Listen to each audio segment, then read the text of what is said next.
Selamat siang teman-teman semua yang saya kasihi. Kita berjumpa kembali di dalam webinar kita. Kita lanjutkan acara kita. Tetap silahkan semuanya betul-betul meresapi setiap tarikan dan hembusan nafas. Kita hening sepanjang waktu sembari melakukan aktivitas kita yang sebetulnya masuk kategori aktivitas intelektual ini. Ya. Jadi kita tidak perlu membuat sebuah konsep ya, dipilah-pilah begitu ya, sehingga ketika kita sedang melakukan kegiatan intelektual itu berarti terpisah dengan kegiatan spiritual. Padahal senyatanya ini bisa menjadi sebuah kesatuan. Kita bisa bicara secara intelektual sembari tetap terhubung pada diri sejati, sembari tetap meresapi setiap tarikan dan hembusan nafas ya.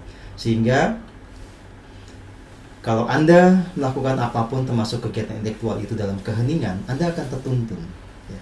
Anda akan bisa melampaui batasan-batasan pengetahuan yang selama ini itu dibentuk ya, karena hanya mengacu kepada apa yang dijangkau oleh panca indera kita. Padahal kebenaran itu meliputi segalanya ya. Jadi silahkan teman-teman tetap dalam keheningan, betul-betul menyelaraskan segala sesuatunya di dalam keheningan itu. Baik, teman-teman semua, kita lanjutkan.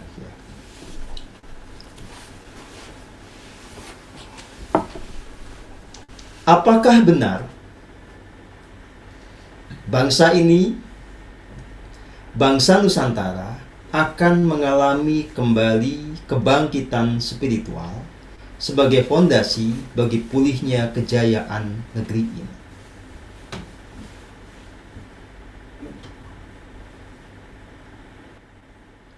Tentu saja ini adalah sebuah kemungkinan yang nanti kepastiannya seperti apa tergantung dari apa yang kita kerjakan pada saat ini. Maka saya akan mengajak Anda mengurai tentang isu ini secara lebih mendetail. Saudara dan saudari yang saya kasihi, Bapak dan Ibu semua yang saya hormati. Tantangan kita pada saat ini adalah mayoritas dari warga Indonesia ini itu terjebak di dalam kebekuan doktrin religius. Jadi karakter bangsa Nusantara yang spiritualis, yang betul-betul menghayati ketuhanan yang Maha Esa, yang betul-betul menegakkan prinsip Bhinneka Tunggal Ika Tanhana Dharma Manggula, itu betul-betul tergerus karena mayoritas dari bangsa ini itu hanya sembarang percaya, hanya mengikuti rumusan kebenaran yang tidak pernah diujikan secara otentik oleh dirinya sendiri, yang kemudian cenderung tidak toleran kepada orang yang berbeda, yang lebih senang melihat perbedaan-perbedaan di tataran kulit, melupakan kesamaan dan kesatuan pada esensinya. Ya. Nah, pada sisi yang lain, mereka yang memegang teguh tanda kutip gitu ya, tradisi lokal, itu juga punya karakter yang mirip. Bagaimana orang itu tidak terjebak pada doktrin agama, tetapi terjebak kepada ilusi atas nama tradisi, atas nama adat, atas nama tanda kutip gitu ya, agama lokal. Jadi sama saja banyak orang tidak terhubung kepada yang sejati di dalam dirinya, tetapi hidupnya penuh konsep. Cuma konsep ini kemudian dilabeli sebagai tradisi, sebagai agama lokal, sebagai adat dan yang semacamnya. Yang pada akhirnya kesemuanya itu tidak membuat orang menjadi betul-betul merdeka, tidak membuat orang menemukan keberdayaannya yang paripurna. Nah, selama ini masih dominan, tidak pernah mungkin ada yang namanya kebangkitan spiritual di tanah Nusantara. Kebangkitan spiritual itu tidak bicara tentang menguatnya satu kelompok agama tertentu atau menguatnya satu kelompok tradisi tertentu. Ini bicara tentang fenomena kolektif di mana setiap orang kembali kepada kesejatiannya, kembali mengenal yang ilahi di dalam dirinya, kembali hidup di dalam kasih yang murni, kembali melangkah hanya berdasarkan tuntunan dari diri sejati. Jadi kalau kita bicara tentang kesadaran spiritual yang bangkit di tanah Nusantara, itu kita bicara tentang itu. Ya, bukan tentang bangkitnya kejawen, bukan tentang bangkitnya budaya Jawa yang mengabaikan budaya yang lain, bukan seperti itu. Tetapi dari Sabang sampai Merauke, kita semua kembali kepada keluhuran kita sebagai bangsa yang agung, bangsa yang berkesadaran ketuhanan yang Maha Esa. Nah, apakah ini sekarang sedang menunjukkan tanda-tanda terjadi? Kita harus jujur, jelas belum signifikan. Ya. Orang-orang yang betul-betul kembali kepada kesejatian, betul-betul tercerahkan, itu masih bisa dihitung dengan jari. Orang-orang yang terpanggil untuk betul-betul kembali hanya hidup dengan kasih murni, itu juga masih sangat sedikit. Orang-orang yang bisa menghayati Pancasila sebagai jalan spiritual Nusantara, itu jumlahnya belum banyak. Tetapi berita gembiranya adalah jika dibandingkan dengan tahun-tahun kemarin, jumlahnya mulai membanyak. Ya. Kalau tren ini berlanjut, maka ini akan menjadi sebuah arus besar menuju kebangkitan spiritual Nusantara. Jadi kebangkitan spiritual Nusantara ini hanya terjadi jika semakin banyak orang itu mencapai tataran kemurnian jiwa. Karena hanya orang yang jiwanya telah murni, yang itu bisa betul-betul terhubung pada diri sejatinya. Hanya yang telah terhubung pada diri sejatinya, yang dia bisa menyadari arti dan makna sungguhnya dari ketuhanan yang Maha Esa dan kemanusiaan yang adil dan beradab. Hanya saat setiap kelompok, setiap suku, setiap pemeluk agama kita betul-betul kembali kepada kasih murni, maka yang namanya persatuan Indonesia itu bisa terbangun. Tanpa itu, kita tetap ada di dalam masa kegelapan, di mana keakuan menonjol, di mana segala konflik itu sangat gampang terjadi dan bisa dikelola bahkan direkayasa. Ya. Jadi, bagaimana lalu? Kita yang kemudian harus bertanggung jawab. Saudara dan saudari yang saya kasihi, saya selama beberapa tahun ini konsisten membuat buku tentang ajaran-ajaran Nusantara yang luhur, yang intinya adalah tentang bagaimana orang kembali kepada kemurnian jiwa, kembali terhubung pada diri sejati. Saya juga membangun komunitas, memberikan pengajaran yang konsisten tentang bagaimana jiwa dimurnikan, bagaimana purifikasi itu dituntaskan sampai orang mengalami transformasi menjadi jiwa ilahi. Ini adalah satu gerakan-gerakan kecil, ya, menuju sesuatu yang besar. Apa yang saya lakukan ini dan sekarang diwadahi dalam wadah persaudaraan Matahari, Pusaka Indonesia Gemaripa dan lainnya itu menuju kepada sebuah visi yang besar, kebangkitan spiritual di Nusantara. Ya. Lalu bagaimana ini bisa terjadi? Kalau terjadi semacam eskalasi, bagaimana jumlah orang yang bergabung dalam gerakan ini dan otentik betul-betul dia mau memurnikan jiwanya semakin banyak. Nah, kalaupun nanti ada gerakan dengan label lain, diinisiasi oleh orang lain, selama itu esensinya sama, maka itu juga akan memperkuat apa yang kita lakukan. Jadi, kalau ditanya apakah ini pasti terjadi, saya jawab pasti terjadi. Saya punya optimisme yang besar. Lewat kerja keras yang selama ini kita lakukan, akan ada buah manis yang kita petik bersama, yang itu menjadi anugerah bagi bangsa ini dan bagi dunia ini. Pada satu waktu, banyak orang akan kembali kepada jati dirinya. Nah, makanya ingatlah apa yang menjadi rumusan pertama dari Trisaktinya Bung Karno. Perjuangan Bung Karno adalah menjadikan Indonesia sebagai bangsa yang berbudaya sesuai dengan jati diri. Sebetulnya ini tentang bagaimana bangsa Indonesia kembali bangkit di dalam spiritualitas yang agung. Ya.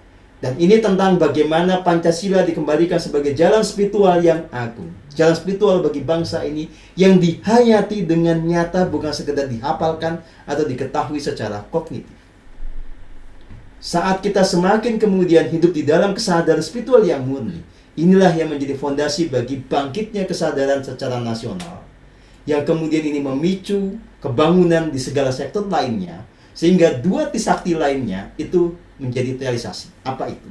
Keberdikarian ekonomi dan keberdaulatan secara politik. Apa yang bisa Anda kerjakan?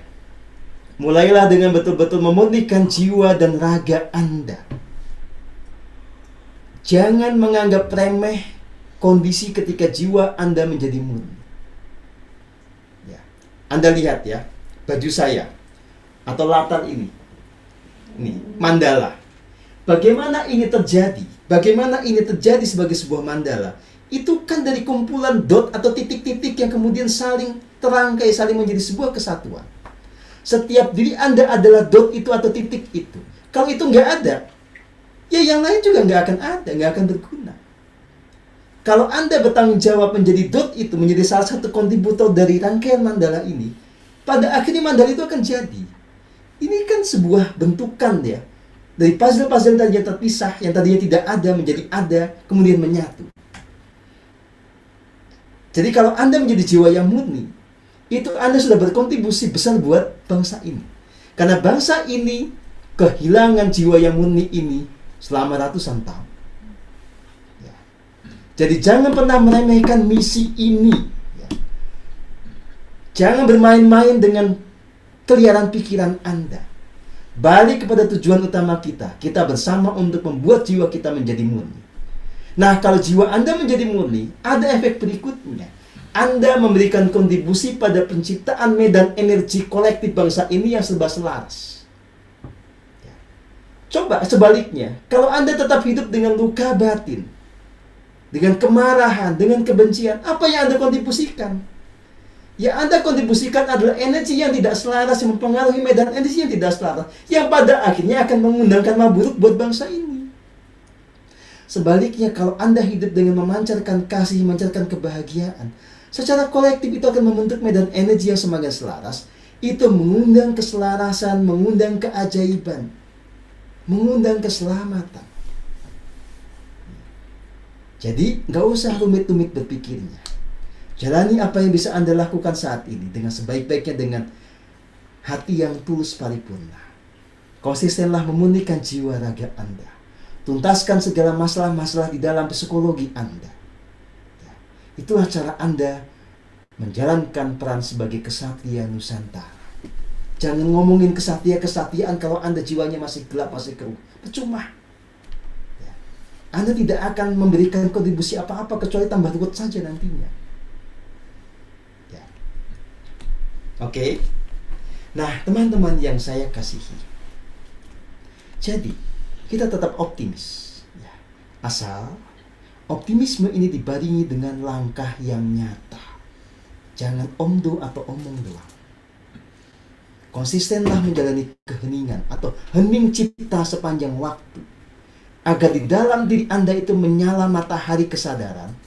Agar api Pancasila itu betul-betul menyala di dalam sanubari Anda. Melalui keterhubungan Anda dengan sang diri sejati. Sehingga nanti kemudian gerak langkah Anda itu dibimbing oleh diri sejati. Anda bisa melahirkan mahakarya yang berguna buat bangsa ini. Kejayaan Nusantara itu adalah hasil atau agregat ya, dari mahakarya-mahakarya dari orang yang banyak. Dan masing-masing orang itu punya lakon untuk berkontribusi buat bangsa ini. Baik teman-teman semua, saya mau ini ya, menunjukkan ya, ini di layar HP saya ya. Oh nggak kelihatan, ya. Oh nggak kelihatan tetap, nggak apa-apa lah. Dar, nggak kelihatan. Nggak usah. Nah coba lihat. Oh tetap nggak kelihatan.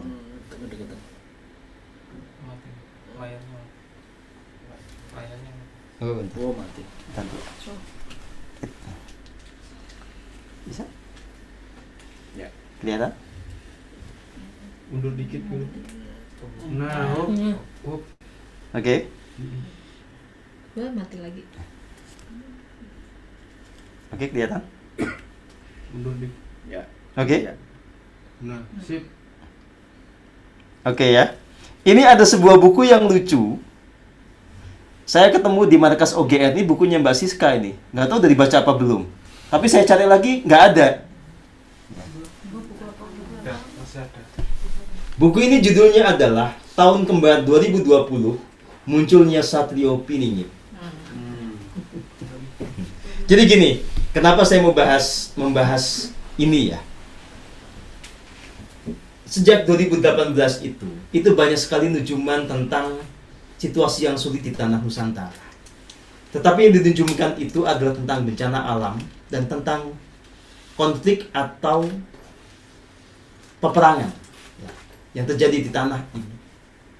Nah, ternyata tidak ada bencana alam besar yang terjadi. Tidak ada juga konflik horizontal, konflik sosial, maupun perang besar yang terjadi di tanah ini. Semua bisa kita lewati, kita semua sama-sama bisa melampauinya, sehingga bangsa ini tetap selamat. Ternyata tahun 2020, ada situasi yang tidak pernah kita bayangkan sebelumnya. Ya. Atas nama isu pandemi ini, hidup kita berubah total. Ya. Bernafas bebas, yang di masa lalu itu adalah sebuah kebajikan, gitu ya, sekarang dianggap sebagai kriminalitas. Orang-orang sehat dipaksa sakit, dipaksa mengaku sakit. Yang namanya salaman, ya, berpelukan, guyup rukun, kumpul bareng, ya, yang dulu merupakan nilai-nilai standar kita, sekarang dianggap sebagai kejahatan. Ini adalah wolak-waliking zaman. Apa yang tadinya benar, sekarang dianggap salah. Jadi sebetulnya inilah goro-goro yang sesungguhnya. Dan ini berlangsung tidak hanya di tanah Nusantara. Ini berlangsung secara global. Nah, ini hukum kosmiknya, saudara dan saudari yang saya kasihi. Saat situasi semakin sulit, sebetulnya pada titik itulah akan muncul cikal bakal perubahan di tingkat nasional maupun di tingkat global. Jadi saat kemudian satu bangsa atau satu peradaban ini memasuki titik nadirnya, dia justru secara hukum kosmiknya itu akan memulai titik balik, memulai arus balik naik ke kondisi yang lebih selaras. Nah, isu pandemi ini kan mulai muncul tahun 2020. Nah, pada titik ini, pada kondisi ini, terjadi fenomena di mana semua orang itu dibukakan kesejatiannya. Orang-orang itu dibuka topengnya. Sejak tahun 2020 itulah kita tahu mana kesatria benar, mana kesatria yang palsu. Mana para pemberani, mana para pengecut. Mata kesatria sungguhnya itu dimunculkan. Nah, inilah sebetulnya makna yang paling realistis dari kemunculan Satrio Piningit di 2020. Anda akan betul-betul tahu siapa yang betul-betul tercerahkan sama siapa yang pura-pura tercerahkan. Siapa yang betul-betul berbakti, berdedikasi kepada bangsa ini, dan siapa para pengkhianat bangsa. Itu ketahuan semua di 2020 dan sekarang. Jadi, di satu sisi, boleh saja kita merasa agak berat dengan situasi ekonomi yang ya tertekan gitu ya. Gerak kebudayaan dan kesenian yang terlumpuhkan, boleh saja kita kemudian merasa tidak nyaman dengan itu semua. Tetapi sadarilah bahwa selalu ada blessing in disguise. Jadi selalu ada berkah tersembunyi. Jadi sebetulnya inilah momen di mana segala sesuatu yang tadinya tersembunyi itu kemudian terkuak. Dan ini memberi ruang bagi munculnya para kesatria Nusantara yang agung. Ya, jadi kalau kemudian ada yang memberikan sebuah pernyataan Satrio Piningit ini muncul di 2020, saya bisa membenarkan. Tanpa mesti menyebut siapa orangnya, karena ini bisa tunggal, bisa kolektif. Ya. Siapapun juga yang tadinya watak kesatria tersembunyi atau di pinggir tiba-tiba kemudian muncul ke permukaan, ya ini bisa disebut sebagai Satrio Piningit dalam pengertian yang general. Dan bisa juga pada saat yang sama, seiringan dengan munculnya kesatria Piningit dalam pengertian general ini, muncul Satrio Piningit dalam pengertian yang spesifik. Ada orang yang telah matang laku spiritualnya mulai muncul ke permukaan. Ya, gitu. Oke. Mari kita jawab beberapa pertanyaan dari para peserta.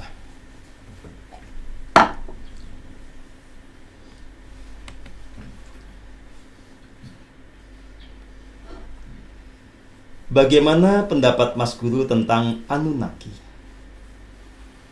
the creator of human being, dan Nujuman atas kedatangan kembali Anunnaki pada tahun 2022 untuk menyelamatkan umat manusia? Nujuman ini berdasarkan buku-buku dari Maximilian de la Fayette. Wah, ini Mbak Ika yang bisa ngomong dengan jelas ini. Bahasanya angel ya. Diyakini oleh para penulis buku dan beberapa pelaku spiritual dunia lainnya bahwa sebelum kedatangan Anunnaki ini akan ada bencana besar dahulu. Baik, begini ya. Ini sebetulnya merujuk kepada, tanda kutip ya, teori tentang kemunculan manusia. Apakah betul Homo sapien yang sekarang ada, yang kemudian kita kenal sebagai umat manusia ini, itu sepenuhnya diciptakan oleh Anunnaki berdasarkan rekayasa mencampurkan gen mereka dengan gen dari manusia purba? Karena itu memang ada di tablet Sumeria. Itu muncul dalam sebuah tradisi dan dianggap valid di sana. Nah, saya jawab begini. Teori itu saya tidak membantah, ya. Tetapi kalau kita bicara tentang teori kemunculan manusia, teori itu tidak menjelaskan semuanya. Jadi kalau Anda bertanya kepada saya tentang bagaimana manusia ini ada banyak pelatar, ya. Yang pertama adalah ya ini, teori bahwa ada alien dengan peradaban lebih tinggi datang ke tempat kita, kemudian membuat rekayasa genetika sehingga ada manusia purba itu kemudian mengalami upgrading karena dicampur dengan DNA dari makhluk yang lebih canggih, dari peradaban di planet lain atau galaksi lain. Tetapi ada cara-cara yang berbeda, ya. Di antaranya adalah kalau kita mengacu kepada tradisi Nusantara sendiri, kita bisa menangkap itu dari beberapa kata-kata simbolik, ya. Misalnya di tanah Jawa itu disebutkan begini: menungso kuwi Jawata kang ngajurmu utawa Jawata kang ngijowantah, ya. Manusia itu adalah Jawoto atau makhluk cahaya yang menjelma, makhluk cahaya yang menjadi makhluk dengan tubuh fisik atau menjadi manusia. Jadi, ya, ini kita bicara tradisi dulu ya. Dalam tradisi Jawa, manusia itu bukan diciptakan oleh alien, tetapi ini adalah hasilnya jawantahnya jiwa-jiwa agung, jiwa cahaya dari masa lampau. Jadi ada proses ya, bagaimana jiwa cahaya ini yang tadinya punya tubuh halus, tubuh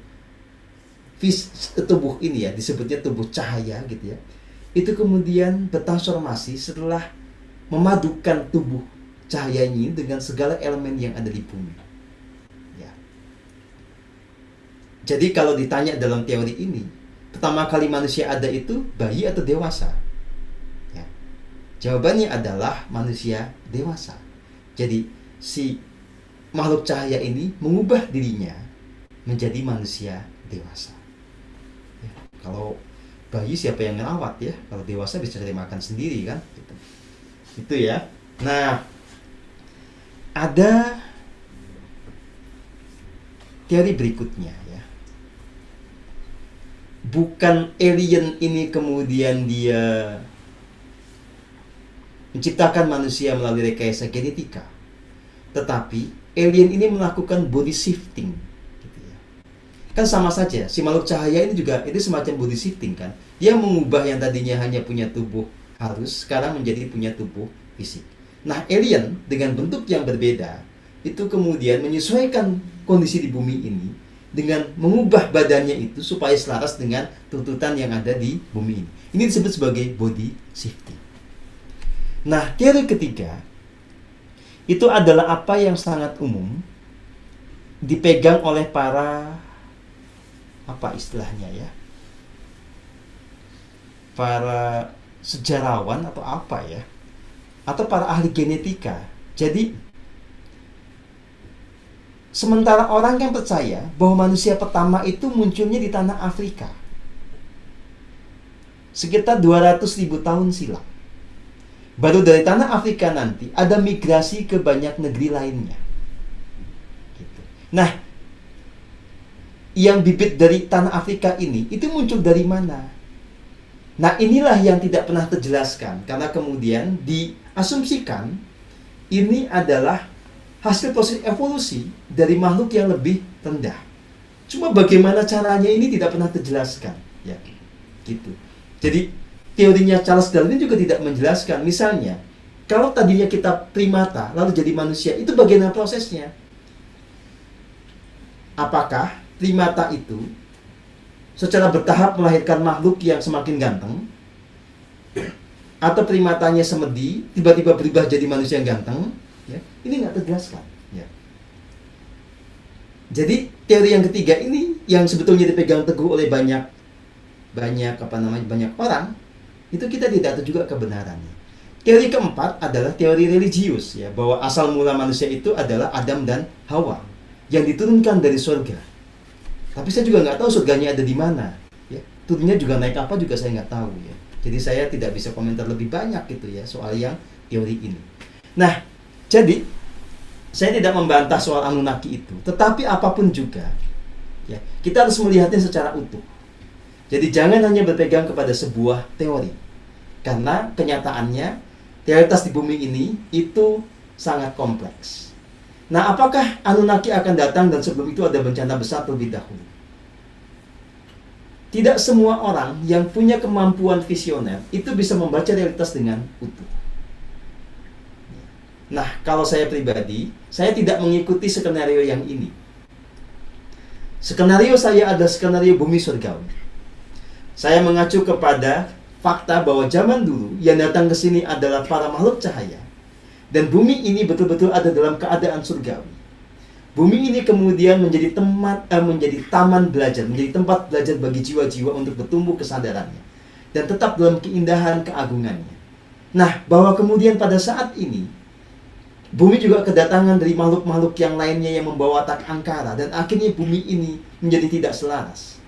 Justru itulah pada satu momen nanti segala yang tidak selaras ini dipulihkan. Ya. Jadi tidak perlu kemudian ada bencana besar sebelum kemudian semuanya ditata kembali. Lawang sekarang aja kita sudah mengalami bencana besar kan. Yang namanya status pandemi secara global ini bencana besar kata siapa? Bukan. Kehidupan kita betul-betul dibolak-balik ya. Nah, ini sudah terjadi, maka ke depan justru kita akan memasuki fase baru di mana pemulihan itu terjadi secara bertahap. Begitu ya, Mbak. Kemudian pertanyaan berikutnya.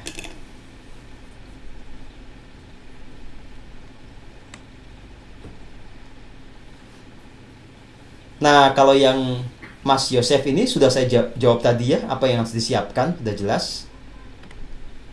Kemudian ini dari Adelia. Belum, jangan hilang dulu. Nah, apakah Partai Komunis itu, bagaimana faktanya?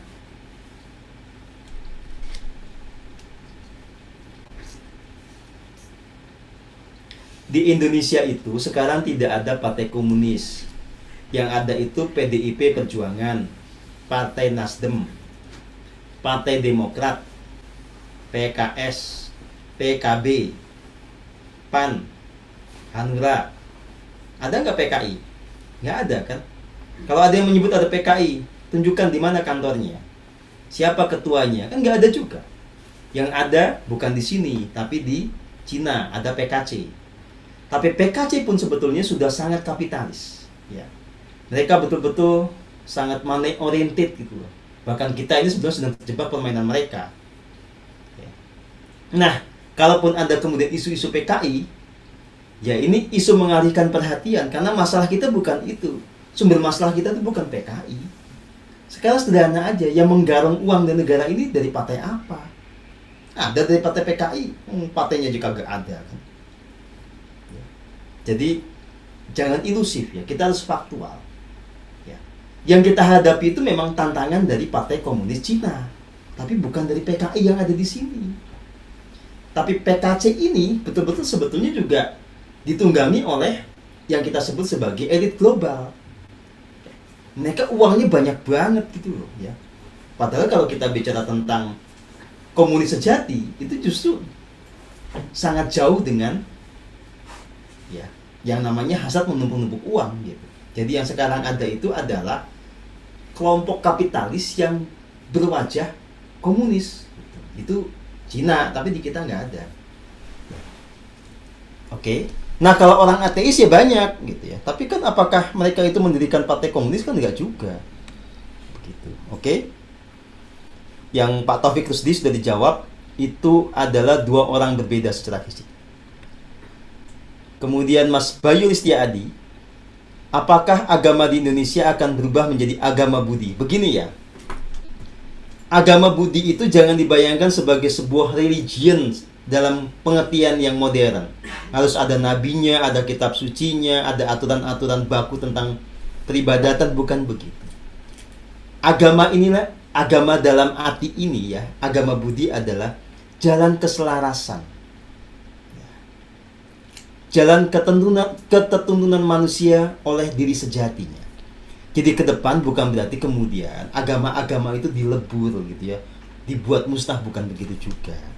Visinya adalah semua orang itu kembali kepada esensi dari agama yang sejati. Bagaimana setiap orang itu hidup di dalam kasih yang murni. Begitu aja ya. Baik.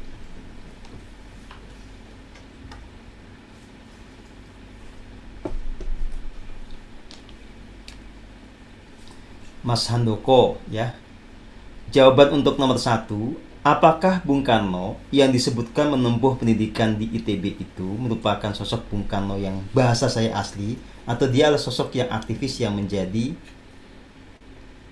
Bung Karno yang nomor 2-nya? Jawaban saya adalah bahwa dia adalah sosok yang aktivis itu ya. Nah, yang kedua, apa yang mendorong Bung Karno asli muncul ke permukaan? Sebetulnya dalam banyak kasus hal-hal seperti ini itu dipersiapkan lama. Banyak orang yang berperan terhadap itu, walaupun orang-orang berperan itu tersembunyi ya. Begitu Mas Handoko. Ketiga, banyak ternyata pertanyaannya.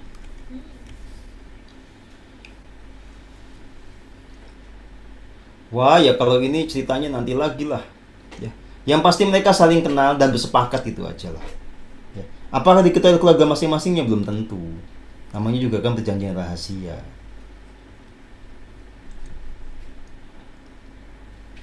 Nah, sejak kejatuhan politik beliau tahun 65, apa yang beliau rencanakan? Yang pasti beliau tidak menderita.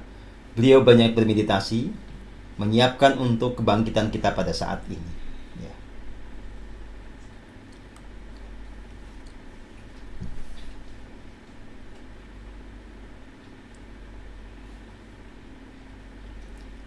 Sejak 65, apakah ada sosok yang mendekati? Saya belum ketemu ya. Kalau kita bicara tentang orang-orang yang ada di panggung pemerintahan, saya belum ketemu ya. Karena kalau Bung Karno asli itu kan tercerahkan. Nah, yang lain belum ada yang sampai ke level seperti itu Mas Handoko. Oke, kemudian ini Theo, Satya Piningit ini seseorang atau suatu bentuk kesadaran? Dia dua-duanya ya, dua-duanya. Ratih Handayani, oke, mungkinkah kondisi mayoritas pemeluk agama dan pemeluk kepercayaan Nusantara mengutamakan kasih murni di atas agama dan kepercayaan? Suatu saat bisa terjadi, walaupun ini bukan sebuah hal yang mudah untuk terjadi. Perjuangan kita saat ini adalah mengembalikan orang agar hidup di dalam jalan kesadaran spiritual yang agung ya. Pada satu waktu nanti, apapun labelnya orang itu akan terbebas dari ilusi, hidup dalam kasih yang murni tertuntun oleh diri sejati. Inilah yang menjadi bentuk perjuangan dari kita semua ya. Nah, bagaimana cara berkontribusi? Ya pokoknya Anda jadi orang yang tercerahkan dulu lah. Jadi orang dengan jiwa yang murni dulu. Kalau Anda menjadi jiwa yang murni, Anda akan menarik banyak orang untuk ikut seperti Anda. Anda akan menjadi teladan yang menginspirasi banyak orang. Tapi kalau tidak, nanti Anda hanya akan menciptakan konflik dengan orang lain. Anda ngajak-ngajak orang, sementara Anda belum tuntas, Anda akan hanya menemukan yang disebut sebagai musuh dalam kehidupan ya.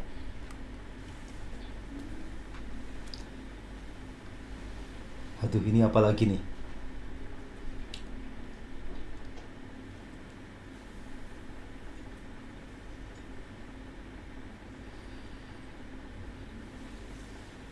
Salam sejahtera Pak Setio. Sekitar 4 tahun terakhir telah muncul pihak dengan nama Lifos yang dipimpin oleh seorang sosok wanita bernama Kimberly Ann Goguen yang mengaku berperan untuk membantu umat manusia dalam melalui masa peralihan masa transisi dari sistem lama yang mulai runtuh ke sistem baru demi kemerdekaan dan kesejahteraan seluruh umat manusia. Bagaimana pendapat Anda? Saya nggak pernah ketemu, saya belum pernah kenal, dan saya baru tahu nama ini dari Anda saat ini. Ya, kalau dia betul-betul memang sosok yang tercerahkan, pasti sudah masuk dalam radar saya ya. Ini nggak masuk radar sama sekali, Mas. Jadi saya tidak bisa menilai bahwa ini benar, tidak bisa mengatakan bahwa ini adalah sosok tercerahkan yang betul-betul punya misi yang agung ya. Karena tidak masuk kepada radar saya. Oke. Ya. Ya, soal nujuman ini Mas Yosef, ini kan dipahaminya simbolik saja tentang bagaimana orang itu di banyak tempat itu tidak betul-betul hidup di dalam kesejatian. Mereka tidak menjadi bangsa dengan budaya yang selaras dengan jati diri ya. Cuma itu aja sih. Jadi justru misi kita sekarang, siapapun juga orangnya, entah orang Jawa, orang Belanda, orang manapun itu, hidup kembali di dalam keluhuran, di dalam kesejatiannya ya. Aduh, ini apa lagi nih? Time traveler, apakah itu benar-benar ada secara nyata? Begini Mbak Ayu, saya belum pernah melakukan itu dan belum pernah ketemu orang yang bisa melakukan itu. Karena kalau konsep time traveler yang umum terjadi ya, yang diceritakan itu dan itu masuk kategori science fiction, itu orangnya bisa kembali ke masa lalu dan mengubah sejarah ya. Itu yang saya tidak pernah bisa menerima secara logika saya, dan saya sendiri secara pengalaman otentik tidak pernah ketemu. Kalau hanya orang itu kemudian masuk kepada catatan angkasa melihat masa lalu, itu banyak ya. Tapi kalau kemudian hidup kembali di masa lalu dan membuat perubahan di sana, itu nanti bagaimana ceritanya? Misalnya begini ya. Misalnya nih, ya. Mbak Ayu, oke. Sekarang ini kan anaknya dari si A dan si B. Oke. Kemudian ada teman Mbak Ayu yang bisa time traveling. Masuk ke masa di mana bapak dan ibunya Mbak Ayu ini belum kawin. Oke. Nah, kemudian si orang ini memberikan sebuah nasihat. Kamu tidak jodoh dengan ini. Kamu jodohnya dengan yang lain. Akhirnya bapak dan ibunya Mbak Ayu ini mengikuti itu, gak jadi kawin. Berubah tuh. Nah, sekarang pertanyaannya, Mbak Ayunya hilang apa enggak? Logis enggak itu bisa terjadi? Jadi saya tidak bisa membenarkan time traveler yang betul-betul kembali ke masa lalu dan dari masa lalu itu kemudian mengubah masa depan ya. Kalau dalam kesadaran saya yang sudah berlalu ya sudah. Yang kita bisa lihat hanyalah catatannya, begitu saja ya.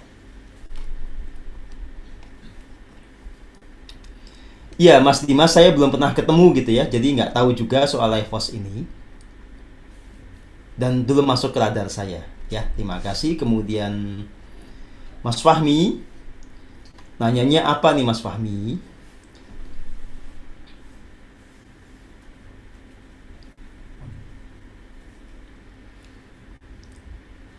Baik, apa yang disebut sebagai Satrio Pinandito? Satrio Pinandito itu adalah sosok kesatria, sosok yang sangat patriotik, tapi juga punya jiwa pandito. Punya jiwa yang luhur, punya jiwa yang murni, yang selalu hidup di dalam kesadaran spiritual yang tinggi. Nah, di dalam ini ya, nujuman bangsa ini ke depan, pangkal dari kejayaan bangsa ini adalah ketika muncul yang disebut sebagai Satrio Pinandito Sinisian Wahyu. Ya.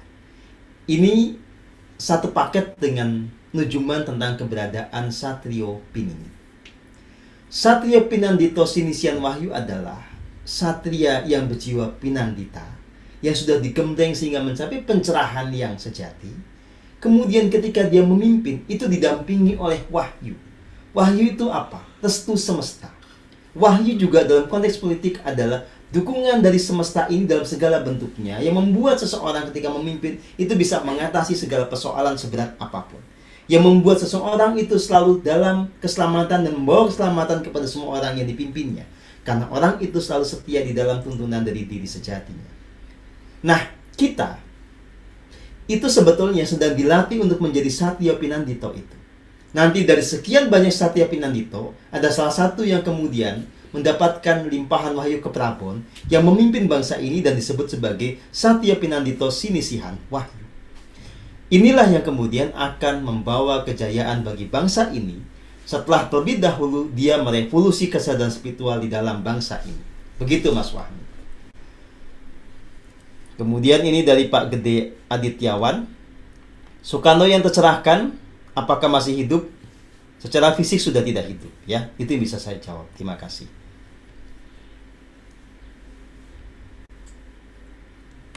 Oke, Mas Nur Rahman, siapakah sosok Nusantara masa kini dan sosok global yang sudah tercerahkan? Ya, silahkan Anda belajar untuk mengamati, kemudian silahkan Anda rasakan sendiri. Nah, nanti kalau sudah, boleh Anda diskusikan di dalam grup kita, ya.